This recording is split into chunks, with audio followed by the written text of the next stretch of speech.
इमरान खान की जीत और अपनी शिकस्त के बावजूद हुकूमत डट गई।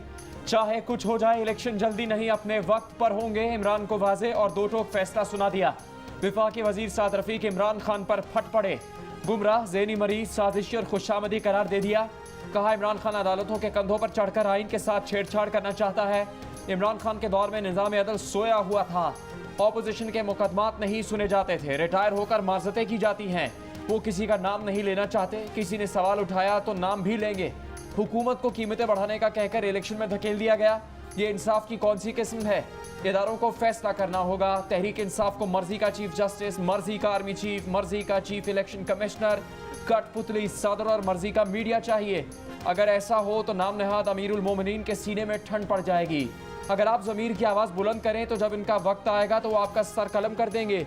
साद रफीक की अकरम दुरानी, मियां इफ्तिखार और वसीम अख्तर के साथ मुश्तरका प्रेस कॉन्फ्रेंस। वज़ीर आज़म शहबाज शरीफ का PTI फॉरेन फंडिंग केस का फैसला जल्द सुनाने का मुतालबा।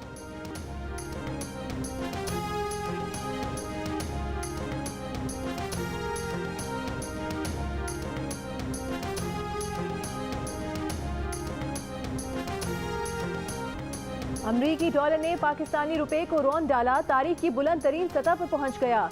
इंटरबैंक में डॉलर 6 रुपए 79 पैसे महंगा होकर 221 रुपए 99 पैसे की सतह पर बंद। ओपन मार्केट में डॉलर 8 रुपए महंगा होकर 224 रुपए तक जा पहुंचा। इंटरबैंक के 2 कारोबारी दिनों में डॉलर 11 रुपए 4 पैसे महंगा हुआ है। पाकिस्तान स्टॉक एक्सचेंज में कारोबार के दौरान मनफी रुझान देखा गया। 100 इंडेक्स में 978 पॉइंट्स की कमी 40,389 पर आ गया। आलमी मुआशी रेटिंग एजेंसी फिच ने पाकिस्तान का आउटलुक मुस्तहकम से कम करके मनफी कर दिया। बढ़ता सियासी अदम इस्तेहकाम, कमजोर हुकूमती इत्तेहाद और जल्द इलेक्शन आउटलुक बदलने की वजूहात। IMF मुआहदे पर अमल दरामद और जून 2023 के बाद फंडिंग के हुसूल पर खदशात का इजहार। रिपोर्ट के मुताबिक महंगे ईंधन की वजह से महंगाई की शरह बुलंद रहेगी। ज़र मुबादला ज़खायर पर करंट अकाउंट खसारे के बायस दबाव है। करंट अकाउंट खसारा माली साल 2022 में 17 अरब डॉलर रहा। माली साल 2023 में करंट अकाउंट खसारा 10 अरब डॉलर रहने के अंदाजे हैं।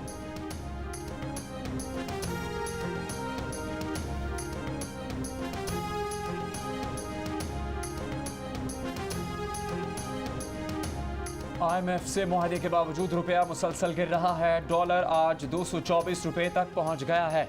आदम एतमाद की तहरीक के वक्त डॉलर 178 रुपए का था। चेयरमैन PTI इमरान खान की हुकूमत पर वार। कहा कि माशी बदहाली शरीफों की मईशत चलाने की नातजुर्बेकारी जाहिर करती है। इनका तजर्बा सिर्फ लूट मार, मनी लॉन्ड्रिंग और NRO हासिल करने में है। पाकिस्तान को इस सूरत हाल तक पहुँचाने वालों का कौम एहतसाब करेगी।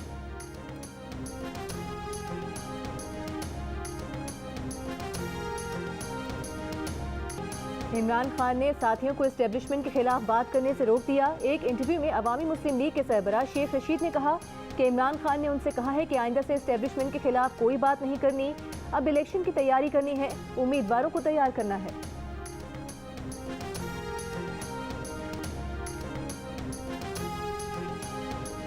एस्टेब्लिशमेंट को पाकिस्तान में एक दफ़ा फैसला करना पड़ना कि क्या उन्होंने हुकूमती जो मामलात हैं, तोड़ जोड़, हुकूमतें गिराना बनाना, उसमें अपना अमल दखल रखना है, रखना चाहते हैं रखें, खुल के सामने आके बैठ के रखें। क्यों? वो भी इसी मुल्क के बेटे हैं। मेरी माँ भी बाजवा है, बाजवा साहब के वालिद बाजवा हैं। एक ही ट्राइब, एक ही खून, एक ही लोग हैं हम, कोई फ़र्क तो नहीं। अगर ये करना है तो इसको आइनी तरीका इसका बना लें। अगर नहीं करना तो फिर जो आइन ने तय किए हैं वो सबको उसे फॉलो करना पड़ेगा। हुकूमतें बनाने और गिराने वालों का फैसला करना होगा कि वो चाहते क्या है। रहनुमा PTI शहबाज गिल की बकरी मीडिया टॉक। कहा हुकूमती जोड़ तोड़ करने वाले खुलकर सामने आए। वो इसी मुल्क के बेटे हैं। उनकी माँ बाजवा है तो बाजवा साहब के वालिद बाजवा हैं। हम एक ही कबीले, एक ही खून, एक ही लोग हैं, कोई फ़र्क नहीं। हुकूमती मामलात में अमल दखल जारी रखना है तो आइन तब्दील करके तरीका निकाल लें, हमें कबूल होगा। और अगर अमल दखल नहीं करना तो जो आइन में लिखा है उस पर सबको अमल करना होगा।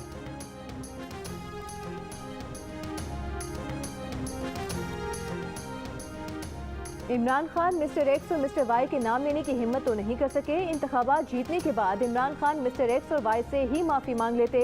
पीपल्स पार्टी की रहनुमा शेरी रहमान के चेयरमैन PTI पर तंज़ियावार। कहा कि ज़िमनी इंतखाबात से कबल इमरान खान ने हुकूमत, ECP और इस्टेब्लिशमेंट पर धांधली के इल्ज़ामात लगाए। इंतखाबात जीतने के बाद इमरान खान में माफ़ी मांगने की जुर्रत होनी चाहिए थी। पीटीआई रहनुमा शीरी मज़ारी ने अपने घर से बरामद डिवाइस मीडिया को दिखा दी। इल्ज़ाम लगाया कि उनके बेडरूम में मेज़ के नीचे से डिवाइस मिली है। ये डिवाइस किसने लगाई, किस एजेंसी की जानिब से ये किया गया, कौन सी मालूमात उनसे लेना चाहते हैं। कहा चादर और चार दीवारी का कोई पास नहीं, कानून और आइन की धज्जियाँ उड़ाई गई, उन्हें अगवा किया गया और हरासा किया गया।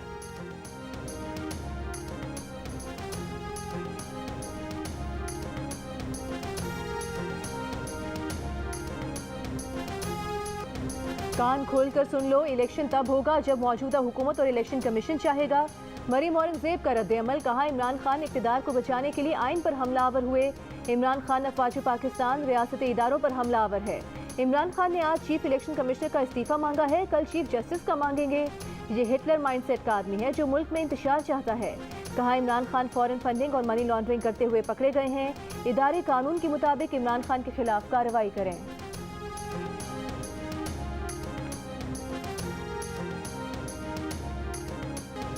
मुश्किल फैसले लेने के अलावा हमारे पास कोई चॉइस नहीं। वजीर खजाना मिफ्ता इस्माइल का दो टोक बयान।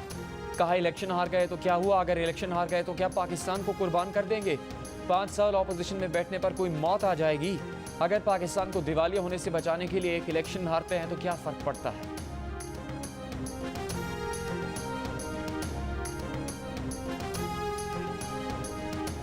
स्पीकर पंजाब असम्बली चौधरी परवेज इलाही ने सुप्रीम कोर्ट में राना सनाउल्लाह के खिलाफ तौहीन अदालत की दरख्वास्त दायर कर दी। दरख्वास्त में कहा कि राना सनाउल्लाह ने सुप्रीम कोर्ट की 1 जुलाई के हुक्म की खिलाफ वर्जी की। राना सनाउल्लाह का धमकी आमेज बयान तौहीन अदालत के जुमरे में आता है। प्रेस कॉन्फ्रेंस में कहा कि अवाम ने ज़िमनी इलेक्शन में नून लीग को मुस्तरद कर दिया। हमजा शहबाज इस काबिल ही नहीं कि सियासत कर सके।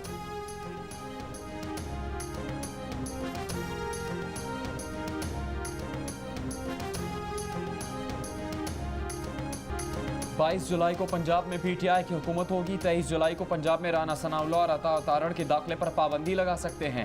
फवाद चौधरी ने खबरदार कर दिया। फवाद चौधरी का वफाकी हुकूमत गिराने का दावा।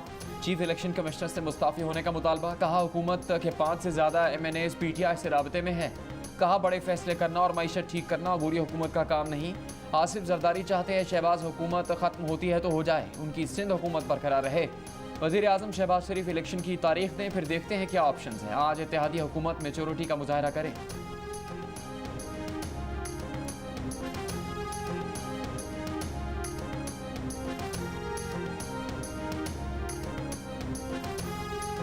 तहरीक इंसाफ के तमाम अरकान पंजाब असम्बली 22 जुलाई को असम्बली में हाजिर हों। परवेज इलाही को वजारत आला का वोट दें। असम्बली में ना आए या वोट ना डाला तो ना अहली की कार्रवाई की जाएगी। इमरान खान की हिदायत पर तहरीक इंसाफ का पार्टी के अरकान पंजाब असम्बली को तहरीरी हिदायतनामा जारी। बैरून मुल्क जाने वाले अरकान की वतन वापसी शुरू। पंजाब के वज़ीर आला का इंतखाब 22 जुलाई को होगा। वज़ीर आला हमजा शहबाज की ज़ेर सदारत सूबाई पार्लिमानी पार्टी का इजलास। नून लीग, पीपल्स पार्टी और आज़ाद अरकान असम्बली की शिरकत। 22 जुलाई को पंजाब असम्बली के इजलास की हिकमत अमली पर गौर। वज़ीर आला पंजाब के इंतखाब के लिए पीटीआई और काफिले की भी तैयारियाँ। अपने अपने अरकान को होटल मुंतकिल करने का फैसला। गुलबर्ग के एक होटल में बुकिंग भी करवा ली गई। अरकान वज़ीर आला के इंतखाब तक होटल में ही क़याम करेंगे।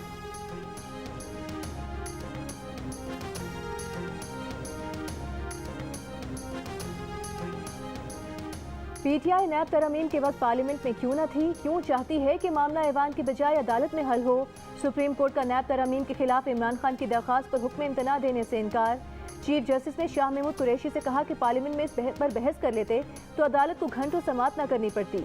ज़ाती राय है कि मामला पार्लियामेंट में जाए। जस्टिस एजाजुल एहसन ने कहा कि पीटीआई ने नैब तरमीम के खिलाफ पार्लियामेंट में 40% अवाम की नुमाइंदगी क्यों न की। जस्टिस मंसूर अली शाह बोले नैब तरमीम की संजीदगी से वाकिफ होकर भी पीटीआई ने असम्बली से वॉकआउट किया। वहां से निकलकर अदालत आने से मुतासरा फरीक कैसे हो गए। अदालत ने नैब तरमीम के खिलाफ आइन होने पर हुकूमत से जवाब तलब कर लिया। हुकूमत के साथ नैब को भी नोटिस जारी।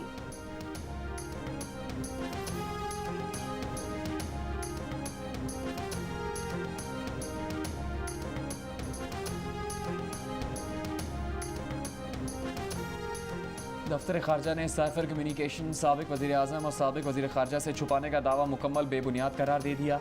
तर्जुमान दफ्तर खारजा ने कहा कि साइफर कम्युनिकेशन वज़ीर खारजा या वज़ीर आज़म से पोशीदा होने का सवाल ही नहीं होता। दफ्तर खारजा पेशा वाराना बुनियाद पर काम करता है। इसके काम पर शकूक पैदा करना नुकसानदेह होगा।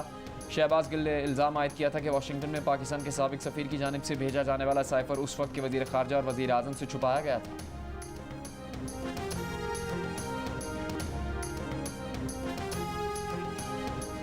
साइफर मुल्क के आला मुक़्तदर लोगों के पास था, लेकिन वो साइफर उस वक्त के वज़ीर आज़म इमरान खान और उस वक्त के वज़ीर खारजा शाह महमूद कुरैशी से छुपाया गया। ये बात मुझे खुद शाह महमूद साहब ने बताई थी। ये बात मेरे सामने प्राइम मिनिस्टर साहब को शाह महमूद साहब ने बताई थी। जमीयत उलमा इस्लाम पे के रहनुमा अकरम दुरानी इमरान खान पर बरस पड़े, कहा कि ये शख्स रुक नहीं रहा, इदारों की तस्लील कर रहा है। अगर ये नहीं रुका तो कानून हरकत में आएगा। अवामी नेशनल पार्टी के रहनुमा मियां इफ्तिखार ने कहा कि इमरान खान अपनी 20 में से 5 सीटें हार गए। जब मुस्लिम लीग नून अरूज पर थी तब भी इन 20 हलकों में नहीं जीती थी। आज उसने 5 नशिस्तें जीत लीं। वसीम अख्तर बोले, हम सियासी जमातें हैं, कई इलेक्शन जीते कई हारे, इससे हौसला नहीं टूटता।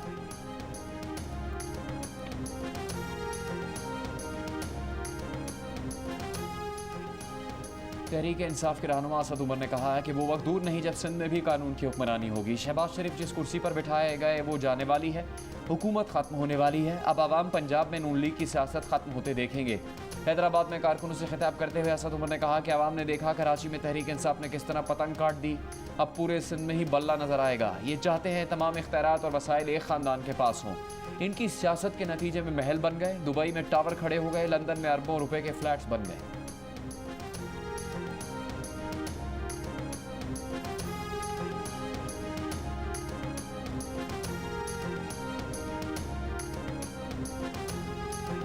सिंध के वज़ीर बल्दियात नासिर हुसैन शाह ने कहा है कि इमरान खान हमेशा झूठ बोलते हैं। वो फॉरेन फंडिंग केस में इलेक्शन कमीशन पर दबाव डालना चाहते हैं। ये अपनी नाअहली छुपाने के लिए ऐसी बातें कर रहे हैं। कराची में गुफ्तगू करते हुए नासिर हुसैन शाह ने कहा कि इमरान खान सिंध में बल्दियाती इलेक्शन से मुतालिक झूठ बोल रहे हैं। बल्दियाती इंतखाबात के दूसरे मरहले में भी PTI को शिकस्त होगी।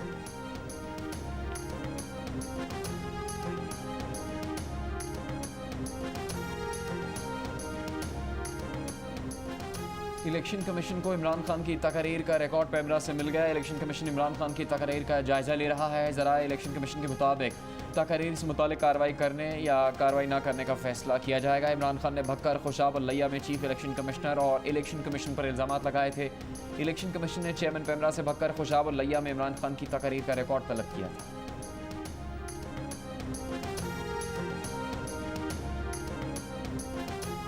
पंजाब असम्बली के हल्के PP7 कहूटा में ज़िमनी इंतखाबात के नताइज की दोबारा गिनती। रिटर्निंग ऑफिसर ने 266 पोलिंग स्टेशन पर दोबारा गिनती से इनकार कर दिया। 15 से 20 पोलिंग स्टेशन पर दोबारा गिनती करने पर आमादगी का इजहार।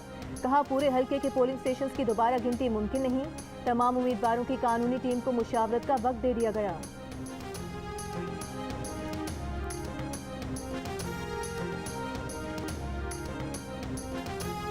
खैबर पख्तूनख्वा के असातिज़ा का मुस्तकिली के लिए बनी गाला में एहतजाज। मुजाहिरीन रुकावटें हटाकर इमरान खान की रिहाइशगाह के मरकजी दरवाजे तक पहुँच गए। बनी गाला हाउस में मौजूद टाइगर फोर्स और मुजाहिरीन आमने सामने। पुलिस की टाइगर फोर्स को मुजाहिरीन से दूर जाने की हिदायत।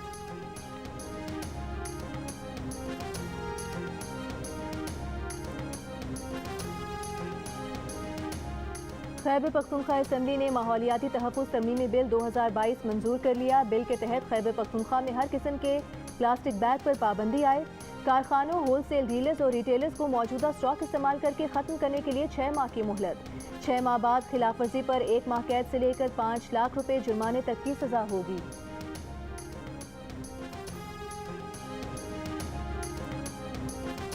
लाहौर में कोरोना के मस्बत केसेस की शरह 6% के करीब। बुखार में इस्तेमाल होने वाली दवा की मार्केट में किल्लत। बड़े मेडिकल स्टोर्स पर भी मौजूद नहीं। खून पतला करने वाली मिर्गी, दर्द, सुकून और डिप्रेशन की अद्वियात मेडिकल स्टोर्स से गायब। दवाएं बनाने वालों का कहना है कि अद्वियात का खाम माल महंगा होने की वजह से सस्ती कीमत पर अद्वियात बनाना मुमकिन नहीं। महंगी अद्वियात सस्ते दामों फरोख्त नहीं कर सकते।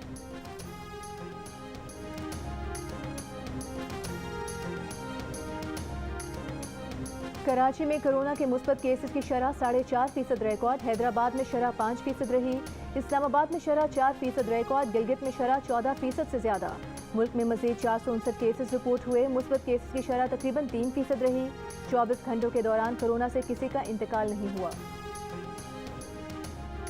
महकमे मौसमियात की कल से बारिशों का नया सिलसिला शुरू होने की पेशगोई। 20 से 26 जुलाई कश्मीर, गिलगित बल्तिस्तान, इस्लामाबाद और पंजाब के कई शहरों के अलावा बन्नू, लकी मरवत, DI खान, ओकाड़ा, बहावल नगर, रहीम यार खान और मुल्तान में बारिश का इम्कान।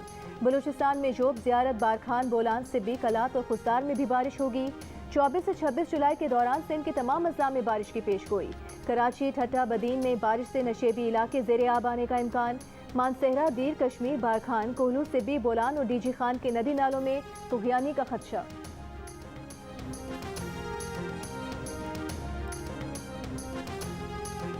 पाकिस्तान फिल्म इंडस्ट्री के मकबूल अदाकार नदीम को सालगिरह मुबारक। मारूफ अदाकार नदीम आज 81 बरस के हो गए।